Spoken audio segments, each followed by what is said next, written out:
correspondent Rory O'Neill. Thanks tons. We'll do it all again tomorrow. Thanks, Tom. Talk to you then.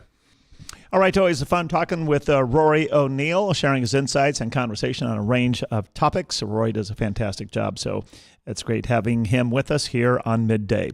Time now for me to go ahead and check out and wrap up this edition of WDAY Midday. We'll check our weather conditions outside once again. 83 degrees outside our South Fargo studios under fair skies. Winds out of the northeast at 6 miles an hour. A relatively decent day for us weather-wise to get the work week underway. On Wall Street right now, the Dow continues a down day, but only down just a bit, about 3 points to 40,586. The S&P 500 is up 13 points to 5,472, and the NASDAQ is up as well, 58 to 17,418. Gold down $2.10 an ounce to $2,378, and the price for a barrel of oil off about $1.50 to $75.69. Again, I'm Tom Tucker. Great to have you with us today. Be sure to stick around here at 1 o'clock. Weather and Ag in Focus coming up next, and know that Midday is back on air tomorrow morning at 11 o'clock.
And welcome to the program on this Monday. It's 106 right now, and nice and warm and humid outside. It's another hot one that we're expecting across the area for today and over the next several days. The heat and humidity is going to be sticking around.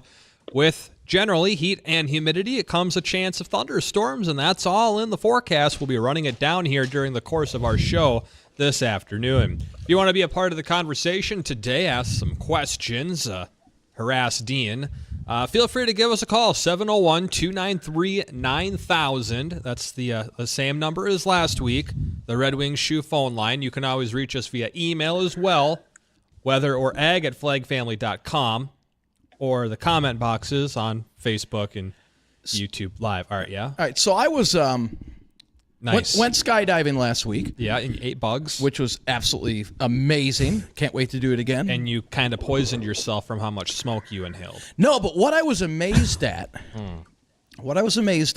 what was it? Is you could see these microscopic particles, they must have just had spray day, our chemtrail spray day from, maybe it was a day before, but when you're up at that altitude, when you're up about 12,000, we were about 10,000, close to 11, and you're jumping through where they just chemtrail, where they just sprayed, where they just chemtrail sprayed the day before.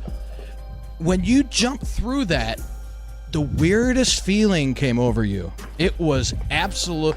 Now, I tried not to breathe in a whole lot because I didn't want to get too poisoned, but my mic off. I did notice it rained the next day. And I find it funny that Dean said the weirdest thing, and I thought to myself, the only weird thing in the air that day was Dean. Well done. Thank you. Good Glad stab, to be Dean. here. Good, I like the stab. Did you like that? Yeah. All right. Yeah, you need to get a bigger knife, though. Yeah, right. We're getting paper cuts over here. We need a gusher. Yes.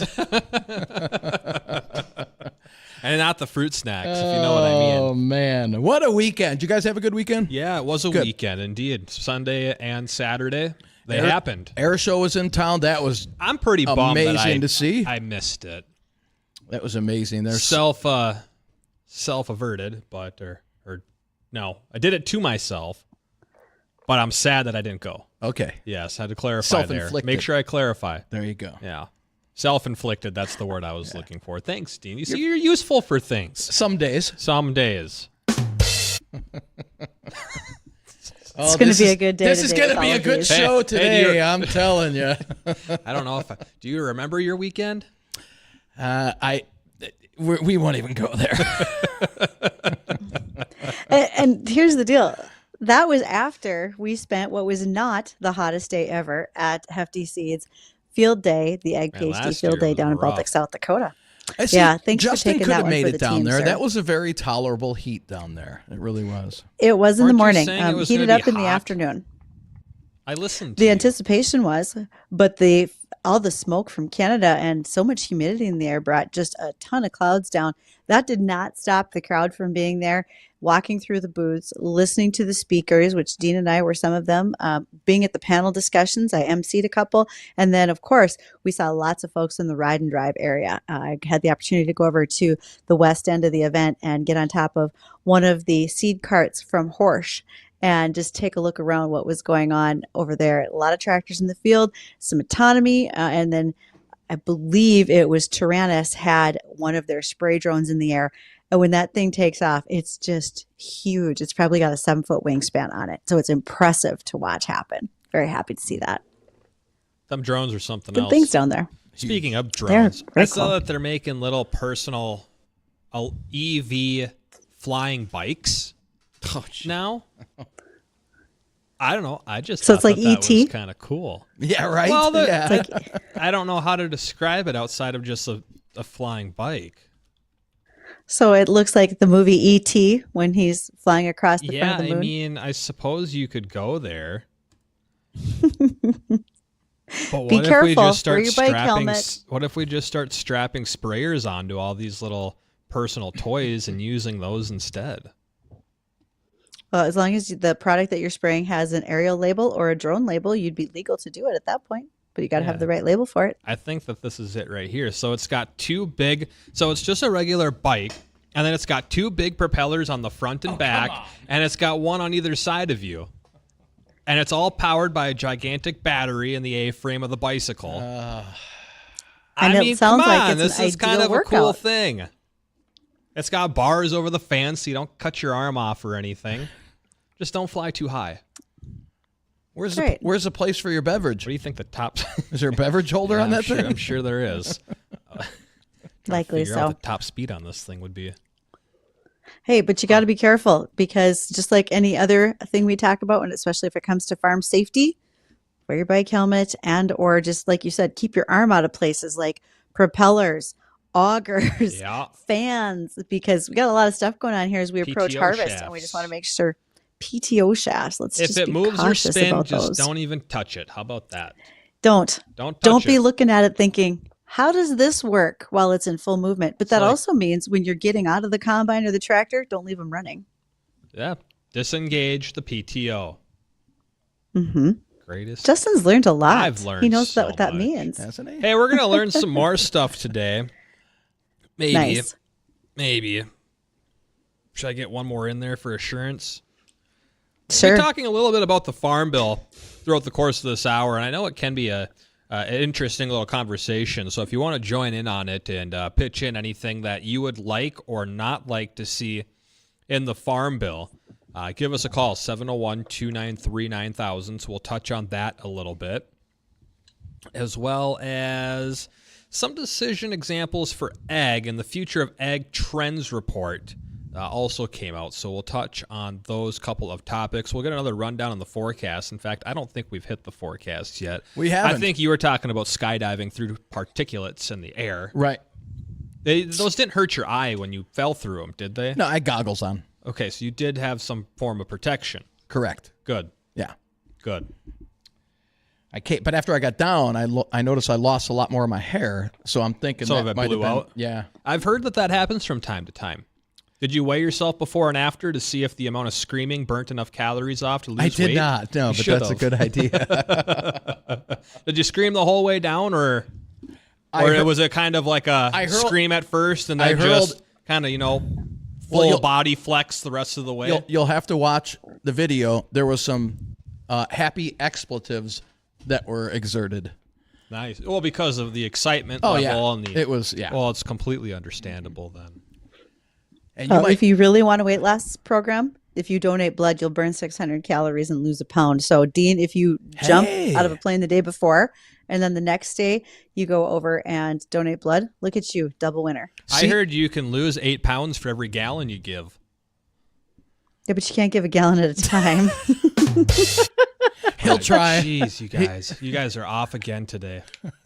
Wow. Your math is on, It's going to be fine. We're very proud of you. We're very proud of you. The weather. Let's get to the forecast. We've got a lot of hazy sunshine out there. Temperatures low to mid 80s currently. We'll warm it up into the upper 80s this afternoon. And winds generally on the lighter side.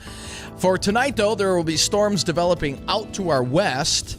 And those will be riding eastward towards the valley. Should arrive shortly after midnight, it looks like, in the overnight hours. Some of those could be on the strong side. Justin will be keeping an eye on those. With lows tonight into the upper 60s. And rinse and repeat for tomorrow. More hazy sunshine, but it will be warmer and more humid. Highs pretty close to 90. Probably some spots even topping out in the lower 90s.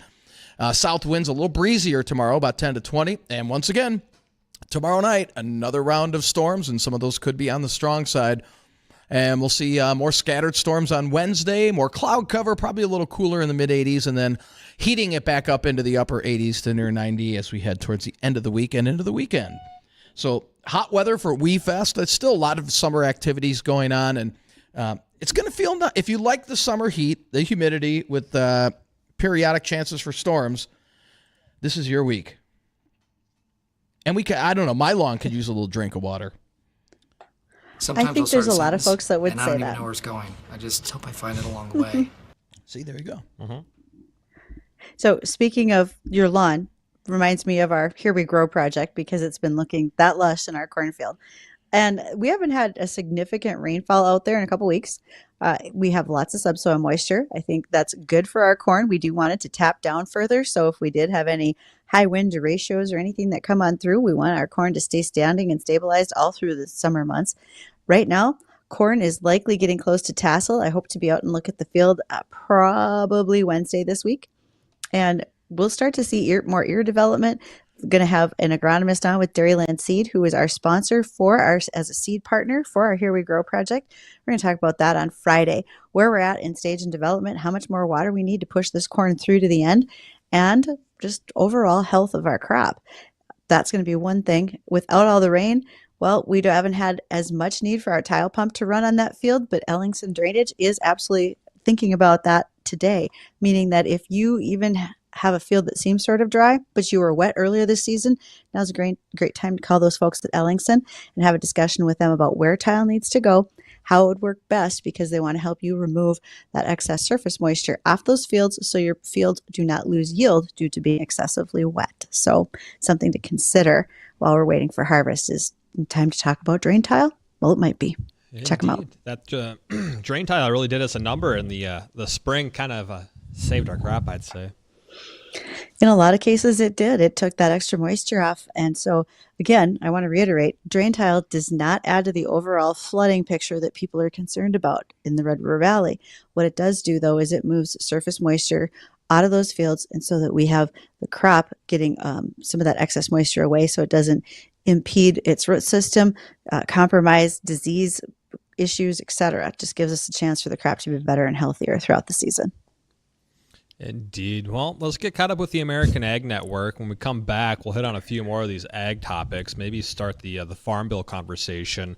But I want to pick your guys' brain on something when we come back, because there's something big going on right now, and I don't know if it really has much of a hype to it as it used How to big in is the it? past. It's big, Dean. I'll elaborate when we come back. All right.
Welcome back to Weather and Ag in Focus. Thank you for joining us.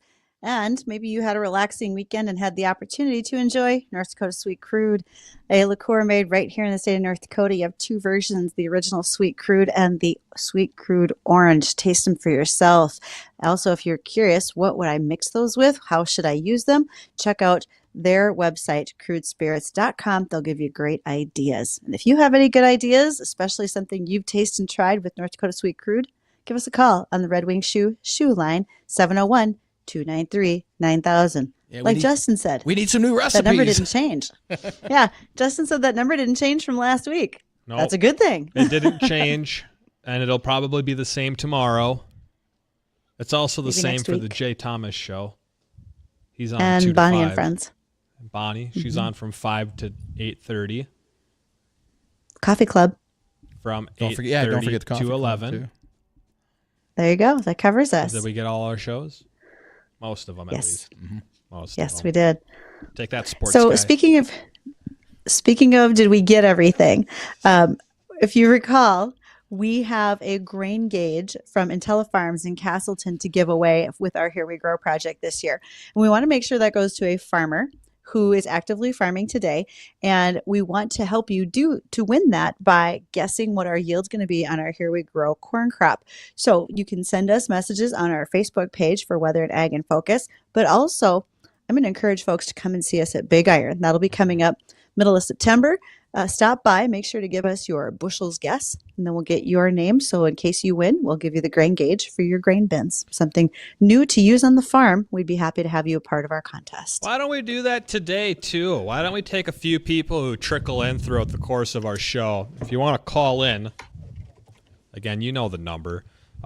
Give us a call and give us what you think we're going to average for a yield on our 20 acres of corn. And if you win, you'll win that rain gauge. And if you're a farmer, we'll throw in the grain gauge as well. 701-293-9000 is the number to call. Now, before we switch into that, and you can start calling now, we'll get you all queued up, and we switch to other ag topics. Have you guys been paying any attention to the Olympics going on? Let's just say Outside some of the of these. controversy crap that they're trying to Yeah. go on about. Besides that, have you paid any attention to the Olympics Zero. or any of the sports that's going on? None. I haven't had Neither a have chance I. yet because we had a family event over the weekend, but I would like to start watching a little bit more, mostly because there's a dairy farmer from Vermont in the track and field events, and I'd really like to follow along with how she does. I don't care about all the politics and whatnot that goes on besides that, but I'd like to follow how she's doing in the Olympics. All right, and besides the track with her, is there any sport at all that is like, I want to watch this? Like, this is what I'm tuning into the Olympics for, is so I can watch this sport and see how the U.S. does in it. I like to watch the swimming only because I don't swim. I pretty much am a super good at sinking, but not a lot good at swimming. See, So that's why I wouldn't mind watching them. I like the water polo. It's probably, well, besides beach volleyball, it's the only other sport that I'll probably watch during the Olympics. Why beach Fair. volleyball? Have you ever seen two people play volleyball like that before? It's Nope. insane. It is. It's very, They are very, so good. very impressive. I'm looking Yes, forward. very. I looked it up on the schedule. I couldn't find it, but I'm looking forward to the ice hockey. Looking forward to that. Good. Keep looking. I think that's the last day of the Olympics. What sport did you say you're looking for, Dean? Ice hockey? No. Yeah, it's on next Tuesday night. The tournament starts. Oh, it is. Okay. Yeah. Good Yeah. deal. I Just think curious, I think Canada's Dean, favored. Dean, when you fell from the sky, did you hit your head? No, he Hard fell through particulates again? and they went through his head. Weren't you listening earlier, Bridgette? Do you not remember Again, the now? only thing in the Oh, the God, only thing it's in the sky spreading. that was weird was Dean. Am I next? Only thing weird. Oh yeah, you definitely are. My point behind the whole Olympics thing is I feel like it's just not a big deal anymore. Like, I don't think it's as big as it used to be. It's not as big as it used to be. I think the audience is just a dying thing, and in the end of it, I think people at this point really don't care. Well, and there's a few reasons for it. Back in the day, like before you were even a dream in your mom and dad's eyes, you only had 4 channels to watch on TV. Now you've got so many other options. People are much busier. Really aging yourself here, Dean. It is what it is. People are busier doing other things, and it's just I think there's just more options of things to watch. So here's a question to go on top of it. A lot of people don't have cable TV. So are they streaming live on any of the streaming softwares that you or apps that you don't have to pay for? Because we're at the point to where we've cut off streaming services. But you don't even have to do that because if you think of all your friends who are watching and just taking a Snapchat of it and sending it out or putting it on TikTok, you can just watch. I mean, I'll never go to a concert again. All I got to do is watch everybody else on Snapchat, and I can see the whole thing from my living room. Man. It's fine. Yeah, let's upload an hour of Snapchats and put them on our story. It's like a firework display. We get it. Fireworks are going off. Send a picture and end it. Yeah. No one cares. Okay. But I do care, as I said, about watching Ellie St. Pierre run, and she will be in the 5,000 meter run on August 2nd, and that'll be at 11:10 Central. And if she qualifies for the finals, she'll run on August 5th, which is next Monday at 2:10 Central. So that'll be right after our show. So if you want to watch a farmer run, Ellie's one of them. And she then run one of the fast? guys on the apparently quite fast. Quite quick. One of the guys on the Olympic swim team. He started, because he uses so much protein to stay in shape, he started raising his own cattle. Really? Uh-huh. That's one way to Very get cool. around market price. Right? Yeah, just have your own. Does he baseball bat them too? I don't think so. He's looking for a more humane way. Good we brought that Now up. you find. Thanks. Thanks. Yeah. Anything, Dean? Speechless. How long does it take for the steaks to grow back? Yeah, it's committed. The cow is as committed as the pig was to the bacon. Well, as long as the cow signed up for it. Hey, if you're speaking of Olympic events, I was told that at county fairs not that long ago, there was a greased pig contest. This was in Barnes County. If you caught the pig, you got to take the pig home. So talk about bringing home the bacon. You caught the greased pig and brought it back with you. Where was this at? Barnes County, North Dakota. I'll sign you up, Dean, if they can bring that back. My ex-wife got in the state. I thought there was a restraining order against her up here. Oh, Goodness. man. Maybe we should just do Bottom this of the one hour. instead. Mm-hmm. Can we hit a break? We are. The news. Here at 1:30 in the afternoon, we should take the news now. We'll come back. Go to the news. Please stay with us.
welcome back to the program. 133 on this Monday. It is a free-for-all if you haven't been able to guess, but we got some structure to the show. We're going to jump right back onto the trail. We're going to hit on this Farm Bill conversation here, Bridgette. Tell me a little bit more about the consumer opinion of the Farm Bill. All right. So when you guys hear the Farm Bill, what do you know about it? I don't know anything about the Farm Bill, in all honesty, besides there is a bill in Congress revolving around agriculture. Okay. And I feel like that is the vast majority of people, and probably the same amount of people don't even know there is a bill about agriculture. Well, my question is, what is going to be done? I mean, are we going to go the way of Canada? Are any of the issues in the Farm Bill mimicking anything that Canada is doing to their ag community? Yep, tax the cow farts. So two things. Thus far, we have nothing that looks at that carbon tax the way you see it in Canada, or also Denmark just enacted one as well. Think about, though, in specific to Denmark, how small that herd is in relation to what we have here in the U.S., right? So they have a lot fewer head of cattle. That's a whole different discussion. Here in the U.S., we don't have anything like that in the Farm Bill that has been proposed legislation. What we are seeing, though, from the consumers was a recent poll done by Purdue, which I don't always give Purdue a lot of credit, but this time I think they're probably spot on. The Center for Food Demand Analysis and Sustainability. Well, who knew that existed? But it does. Their poll said a third of Americans have never heard of the Farm Bill.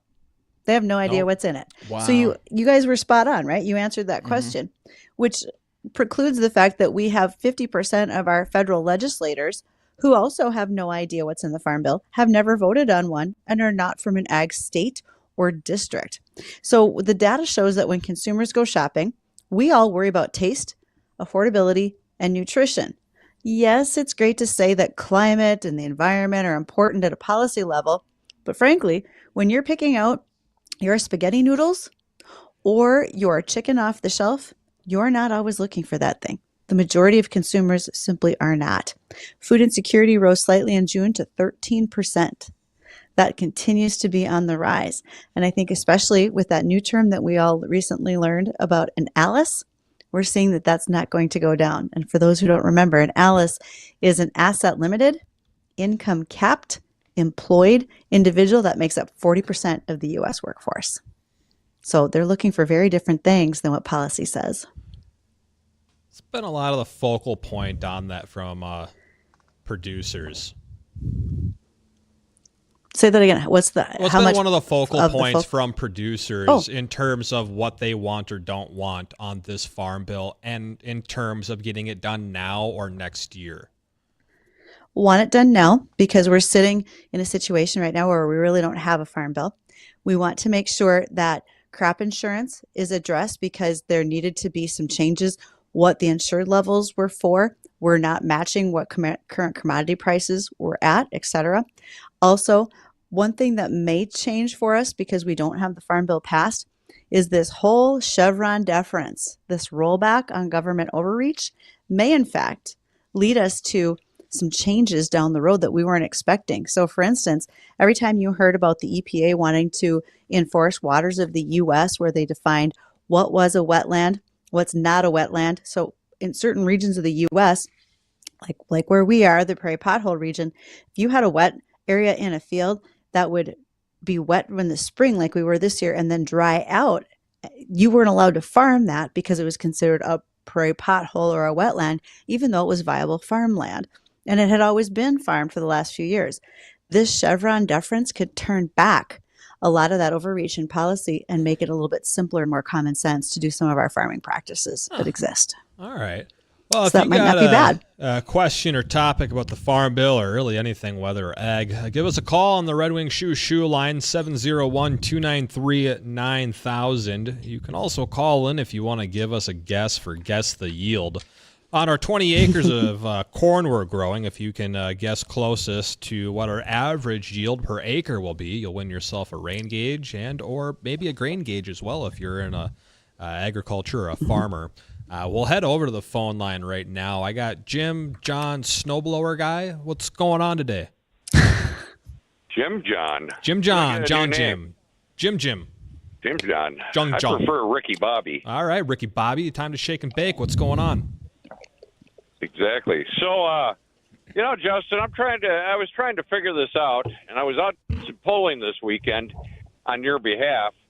I noticed right away that Dean said, there might be some, abrupt weather after midnight tonight, and Justin will be in to take care of it. Indeed, I will. I've been trying to figure this out because, Dean gets like 270 days of freaking vacation a year now? Yeah, pretty close. Well, that's called negotiating the contract, John. Well, so he doesn't know he's part-time. I did some polling, and I went to the Big Cheese in the big leather chair in the big office upstairs, and I got you some more perks for your new office, Justin. Really? What do we got? I just want to make sure before I install the soda fountain and the ice cream dispenser. Do I got to hold my hand over the red button again, John? No. Okay. No. I just wanted to make sure that in your notes, when I sent you the email this morning, that you only requested keys for me, Bridgette, and yourself. Oh, we're getting a lock on the door now. Well, it's actually on the machinery. Really? It's actually on the machinery. I mean, I figured Dean's smart enough to pick a lock. I understand that. He's kind of a kid. That takes skill. Nope. Come on. Just saying. But I just wanted to verify that that's all you wanted was 3 keys. 3 keys will be enough. I like the digital ones versus the copy ones, though. Or physical copy. Okay, I'm on that. And then I need your list for ice cream flavors from the Pride Dairy that you want. And if you also have a sub list, I was going to get you some of those Dots chocolate-covered espresso beans. Okay, I'm all for that. And in terms of ice cream, the legendary vanilla and maple nut. Maple nut that's all you and want. Juneberry, please. Oh, and Juneberry. Yeah, those are. Okay, Dean? so Nope, those are. I was going to say maple nut. Dean, you don't count here. You don't have a key to this. All right, that's Sorry. cool. Arr, matey. Sorry, We run the show like a pirate ship, Dean. Now walk the plank. I see that. Yeah. Are there? Wow. You know what a Do you want a pirate's favorite mahogany letter plank? is? Arr. It was the C. Oh. Did you want a mahogany plank for Dean? Mahogany, everything. Everyday mahogany. Hey, John, have you put a guess into our contest for our guess your yield on the 20 acres of corn we're doing? I'm going with 197. 197? I can hear it growing with this humidity this last week or so. No kidding. think It really has taken off. Well, hey, John, appreciate the phone call. Thanks for calling and the ice cream. Later. Bye. What did he say? 190. He said 197. What'd you go? Wow, 225. And I don't think my 225 is too far outside the crazy look you guys gave me when we first got into it. Bridgette, would you concur or disagree? I think that right now, considering the changes that we've had where things have dried out slightly, we probably have a pretty good potential to move. I would probably move my average yield up at this point. It's coming along nicely. And we just got that good drink of water a few days ago to replenish our field submoisture. I also think that if you look across the region right now is what we're seeing, the wheat's close to harvest. Okay, so the wheat mostly doesn't care if we're going to get rainfall at this point. Folks are going to want to get through combining without a lot of moisture. The beans Soybeans are going to want, you bet, and especially every so often they're going to want to drink water all the way through Labor Day to finish those off, especially those late planted beans, which a heads up right there. I had some phone calls this morning on late planted soybeans wanting to see if they could still be spraying, etc. We were talking about the use of glufosinate, which is sold under the brand name Liberty. When you're doing that, do remember, especially because of the thickness of the canopy, you need plenty of water, and the humidity that you guys are dialing up right now is actually really helpful. Glufosinate needs humidity, heat, and sunlight. And if you have to have a ranking of importance, the humidity is going to be the most important for the glufosinate to work best. So this is a good time to finish that up if you can. Make sure your weeds are the right size. If you're seeing them starting to emerge in the canopy, get them while they're small. Water hemp continues to come throughout the season. So why would it matter what the humidity is? Why does glufosinate care about the humidity if it's just something you're spraying onto the plant? Okay. Plants are living things. The way they respirate, the way you and I breathe, a plant literally opens up stomas on its leaves. And that's when it has uptake and takes in what's going on around it. And the humidity helps to do that. It also acts as a way to make it more mobile in the plant. And if Dr. Joe Eichele from NDSU is listening and I got that wrong, Dr. Eichele can easily correct me. But really, the humidity for that particular product, it doesn't work for everyone, but that particular product really likes the additional humidity as well as the sunlight. So the plant is actively growing, actively uptaking, and moving the product throughout the plant. I see. In terms of other things going on in the fields right now, whether or not it's people still trying to spray some late planted crops, or maybe it was some sort of pest or disease or fungal issue, are people doing anything else right now, or is it kind of just like a still point in the growing season where we're just in between spraying and harvest or something? Because I don't, you know what I'm trying to say here? Sure. I know what you're trying to say. We've had plenty of fungicide that's needed to happen because of the high humidity. So there have been fields that have needed to have fungicide. Sugar beet growers have a regular rotation of making sure that any pests like a disease or a bug are being sprayed out. They want to keep that crop healthy all the way through harvest. Pre-pile for the sugar beets has already been determined to start the week of about August 19th, if I remember correctly, without looking at my emails. And what pre-pile means is they're going to open up the fields, judge the quality of the sugar beets, and start to get the plants operational. There are 5 American Crystal plants and 1 Mindak Farmers Co-op plant in the valley. They need to get things fired up for fall harvest and to process the campaign throughout the winter months. So we're moving forward with sugar beets. We don't have tar spot in corn, and our corn's actually pretty big that if we ever had to spray something, we're going to have to go by drone or by plane. Speaking of drones, we've had a lot of use of drones this year in a variety of places where it was too wet to get in the fields by ground, and maybe it was a small field and we couldn't do it with a ag tractor or an airplane, a crop duster. And so we're seeing more of that being done with drones this year. They had a real uptick in their acres. Overall, our crop looks good. We're also seeing the fact that we have dry edible beans have needed a bunch of fungicide on because of the humidity too. And when you think of dry edible beans, that's what you're using in your chili beans, your refried beans, all of those types of things that we raise in this region that go into your food supply. Awesome. Now I got 2 things I want to add on to this. You had said corn's coming along, and I don't have a whole lot of years of harvesting sweet corn under my belt, mainly because the last couple times I've tried to do sweet corn, it just really didn't work out very well.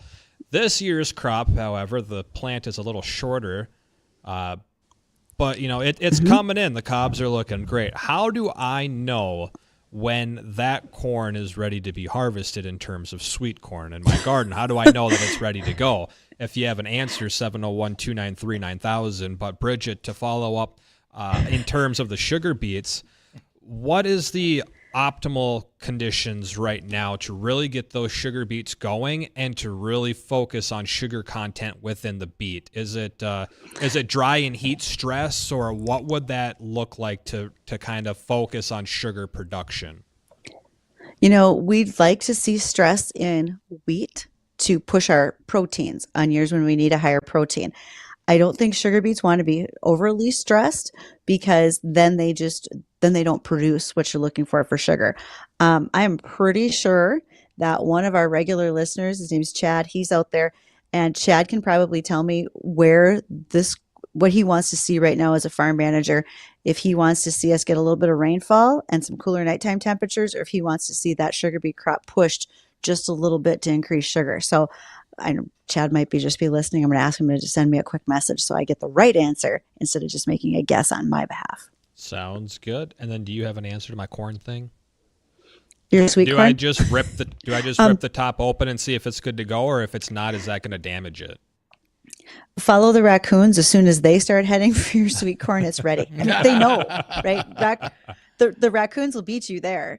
But a lot of times, the best thing to do is just to peel back that husk a little bit and see what it looks like. All righty. Well, stay tuned. We got a couple more ag topics to get to, another check on the forecast. And again, if you want to call in with the guess the yield of our corn, feel free to do so. The person who guesses the closest is going to win themselves the rain gauge. Number to do so, 701-293-9000. That's the Red Wing Shoe phone line. Stay tuned. We'll be right back.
And welcome back to the program. Thanks for rejoining us.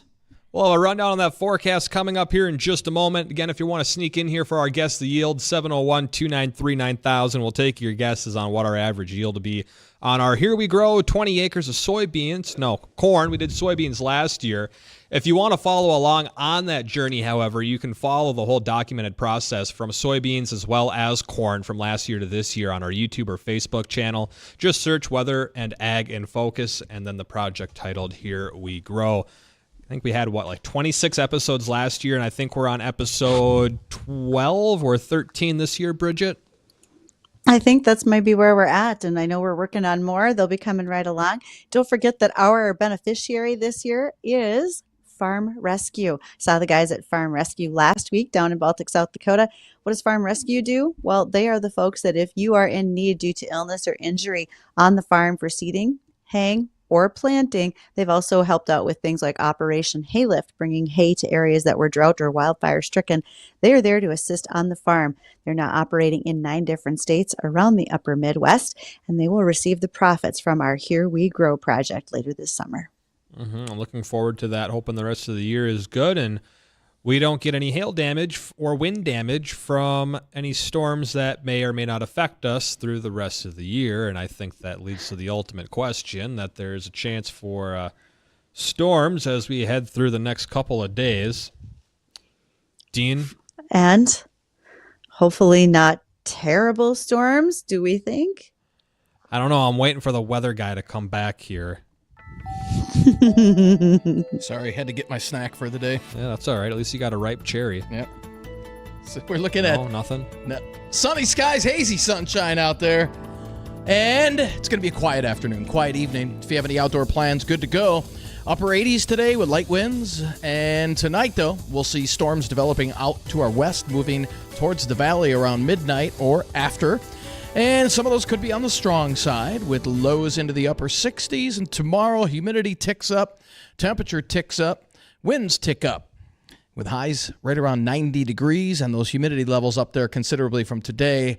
And then more storms develop, it looks like, tomorrow night, riding in from the west. Some could be on the stronger side. And more clouds on Wednesday, on and off storms possible, with highs only in the mid-80s, and then more sunshine Thursday and Friday. We warm back up into the upper 80s to right around 90 degrees. Heading out to Wee Fest this weekend. Looks hot. Your typical early August weather. I see. So, Dean, this leads to the ultimate question. What about next week? Next week. So, looking at a couple of our long-range models, we have a nice Canadian air mass that's going to settle over the northern plains next week. So if you don't like the heat and humidity, wait till next week. We'll cool things down. Probably be dry as well, but much cooler. 70s for highs, it looks like. And when was that? That was next week. There it is. That was next week. Appreciate the relief from the heat, us folks who don't like the 90s and humid. I'll have to go back and look at the LRC if that had a cool snap. Because I know the cool snap we had, was it a couple weeks ago? I think we had a brief cool snap. And that was related to the one of our January cold snaps. So I'm sure this cool snap next week, or cooler snap, is related to one of those winter cold outbreaks. We'll have to go back and double check that. Indeed. Interesting. Something we'll talk about tomorrow then. What's that? Said something we can talk about tomorrow. Absolutely. Then. Yeah, Indeed. we'll go and research that. What did you have on your on the calendar? Oh, it's in the office. We'll have to go back and look. In terms of what? Of it being hot or cold? Yeah. I know you've got precip on there, but I didn't really do much on temperature cool downs temperature wise on that calendar. It was more just precip timing. Maybe we'll add that on. We can add anything you'd like to, Dean. All right. Anyway, switching from weather back over to agriculture, let's talk about some of the North Dakota future ag trends. There was a report that just came out, Bridgette. If you want to let us know what some of these trends are going to be. Well, So as you look ahead, there is a report that comes from American Farmland Trust, and you can run this report yourself on their website. It's called the Future Scenarios for 2040. What it says is that from now to the year 2040, we're going to have 198,000 acres of farmland be converted into urban, high urban intensity, or at least moderate urban intensity. So that means as we see things like the city of Fargo expand, that's going to take away some of our very most prime farmland. The Red River Valley in North Dakota has it has the richest farmland in the world, being on the bottom of a glacial lake. Now, additionally, we would not just see Fargo expanding, but some of our cities close by to those urban centers. So you're seeing growth in places like Thompson, North Dakota, Hillsboro, Kindred, all in the Red River Valley, but Grand all going Forks to take is away really from blowing farmland. up to the south. They're ripping up, they're buying up a bunch of farmland down there, and they're just throwing up whole neighborhoods and every other year. Absolutely. And so when you're doing that, you're losing some of that land, which the equivalency of losing just about 200,000 acres of land means you're going to lose 100 farms, $36 million in farm output, and about 30 jobs based on county averages. The counties that are going to see the most growth, Cass, so you see the city of Fargo, Burley, which has Bismarck, and Williams, which actually holds Williston. So quite a few areas that are going to see some growth and spread out throughout the state. So if we're going to be losing all that, approximately 198,000 acres of farmland, what do producers got to do to make up for that then? If we're taking out nearly 200,000 acres of production, that needs to be made up somewhere, doesn't it? Absolutely. We would need to increase our yields on other acres that are still outstanding. And then also, we hope to see higher commodity prices because it's hard to continue to raise high input crops if you don't have the prices to pay for them. Now, last week when we were in South Dakota, we talked with producers who are really pushing the envelope. They're easily trying to get up over 600 bushel corn. Now, if you think about it, that's 3 times what we're raising for a yield on our potential for 20 acres. But if you can continue to increase that yield with your inputs, even though you have less land mass to farm, you may see the additional growth just on a per acre basis. But that asks for perfect weather and all the perfect inputs to go along with it. Very interesting. Well, I think that's going to wrap it up for our show today, guys. It was an interesting show today. It was something today. Appreciate all of our listeners bearing with us in a time of need. Prayers and thoughts were welcomed. But we got a lot of fun things on the show coming up throughout the week. Bridgette, we got a couple of fun guests. Greg Steeman from Starry and Banks coming in tomorrow. And then I think we have 2 guests on Wednesday, don't we? Actually, we're just going to have one. That will be Greg Thompson. Greg Amundsen. He's with the Root Connections at Gilby, North Dakota. We're going to be at his event August 8th. Daryl Richardson, and then also Randy Readel with Dairyland Seeds. So it'll be a busy week of guests. Right on. Well, that'll do it for us. Jay Thomas Show's coming up next.